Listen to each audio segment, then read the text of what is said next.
Hallo liebe Leute, heute frage ich die Leute in Zürich, was sie in der Schweiz schätzen und was nicht. Kommt mit. Was schätzt du in der Schweiz am meisten? Das Brot. Und was für Brot? Ja, das von der Bäckerei. Allgemein Zürich. Zürich schätze ich am meisten. Ja, alles. Was am meisten? Frauen. Unsere Individualität. Ja, so viele Leute, so viele Menschen und ich glaube, das ist unsere grosse Stärke. Willst du dich als individuell bezeichnen? Was schätzt du in der Schweiz am meisten? Der Schweiz? Das Militär? Nein.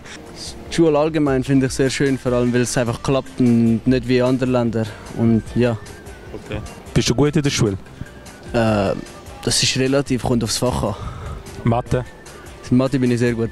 Ich nicht. Käse und Schoki vor allem. Dass wir immer eine Lösung haben.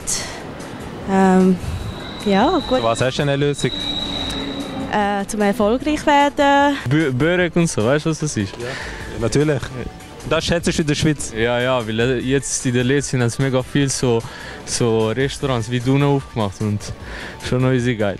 Die Berge, Ja. die Seen. Und was schätzt du nicht so? So die Einstellung, dass die Leute so verschlossen sind.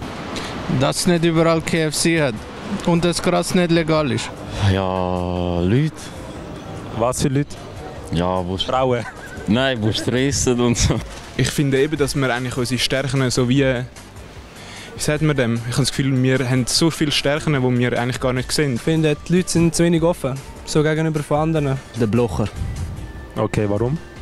Weil ich verstehe nicht viel von Politik, aber ich kann sagen, dass ich nicht seiner Meinung bin, vor allem was Einwanderer betrifft. Ein bisschen mehr Freundlichkeit. Das Wetter. Und sonst? Sonst.